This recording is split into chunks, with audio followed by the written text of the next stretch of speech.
Guys आपको पता नहीं होगा लेकिन मैं आपको बता दूं, प्लेन में पानी ले जाना मना है। लेकिन ऐसा क्यों, आइए जानते हैं इसके पीछे का सच।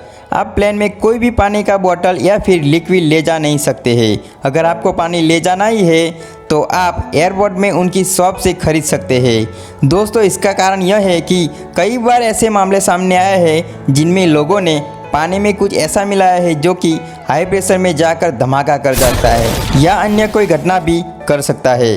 इसलिए प्लेन में कोई भी पानी या बोतल या लिक्विड नहीं ले जा सकते हैं। अगर आपको ये जानकारी पसंद आई हो तो लाइक और ऐसी वीडियो के लिए मुझे सब्सक्राइब जरूर करना।